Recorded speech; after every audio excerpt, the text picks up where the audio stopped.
Here we go. Welcome to Breakthrough Conversations with Coach Pete, and I'm Gloria Lybecker.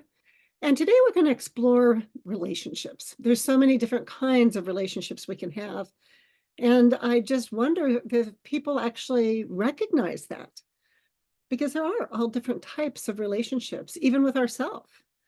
So what's your take on that, Coach Pete? Oh, you threw in a clinker there, even with ourselves. That's great.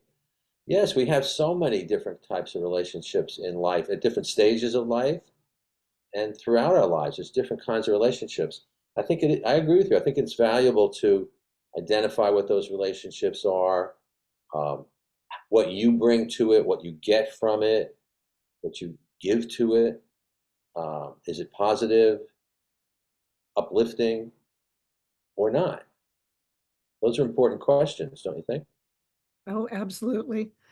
I'm a firm believer that there's two different streams of energy and information flow that are always coming and available to us, but do we pay attention to which one we're actually running in our life? Is it life-serving or not so much? And what are we receiving from others? Do you listen to your intuition? Do you listen to your heart? Do you really sense what information or what energy other people are running and possibly even projecting on you? Because a lot of people, they do a lot of projections and they don't even realize that they are, perhaps. Yeah. And am I doing that in my relationships? It's always good to check in with that as well. So relationships are not one way, are they? It's a two-way, at least two-way relationship, maybe multiple layers than that. And it's always good, I think, to see. I think it's helpful. I think it's constructive to see how we present ourselves in relationships in our life, how we did, and how we do now, and how we want to in the future. Three separate kind of questions, you know?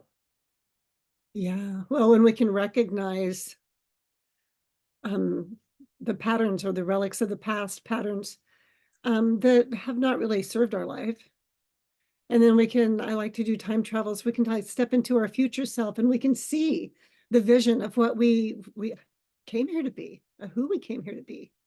Then when we can be there, we can look back over to our present day and we can build a magical bridge that really we can recognize the steps to take to create that reality, to have a life we love living.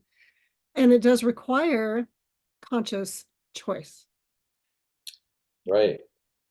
And some of that conscious choice, I believe, is being able to look back and see what the relationships have been like. Were there patterns?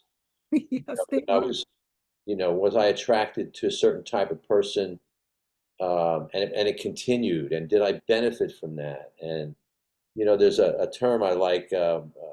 People tend to show their true colors. They they tell us who they are, and sometimes we don't pick up on it, and we make assumptions of what we want or what we like, or we don't see their true selves.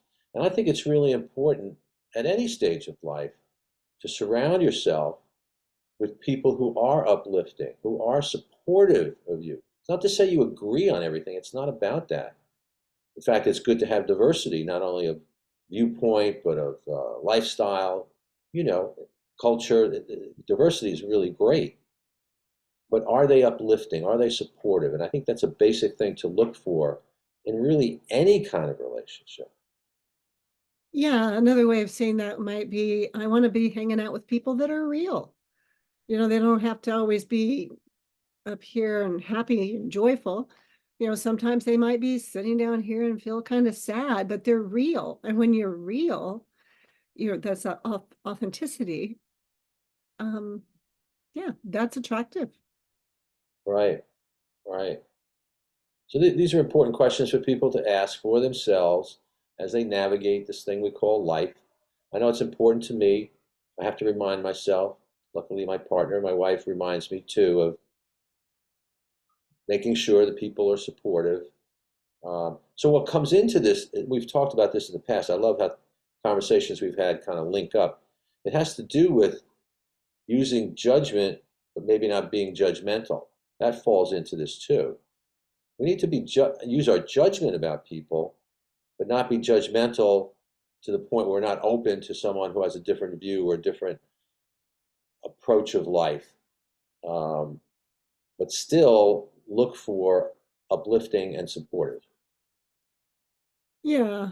The phrase I like, or the word that I resonate with, is I need to be discerning. And Excellent. when I'm discerning, then I'm actually tuning into life's energy, and I'm being honest with myself first, and that allows me to be honest with others. And inviting that kind of a reciprocal relationship. We can invite those relationships. Doesn't mean that people are going to reciprocate, and that's okay. We can navigate that as well with integrity. And so, because life is always going to have different ways that it pushes back at us, or we perceive that it is. Yeah, I challenge people, is it really? Or is that just your perception? You can pop those bubbles of perception when you take the time to sit with them for a while. Exactly. Oh, great points. Yeah, great conversation. Seeing our true colors. I think it was a great conversation. I hope the millions of people who are watching and listening think so too. Well, so reach out and let Coach Pete know. Did you resonate with this? We'd like to know. We look forward to seeing you the next time.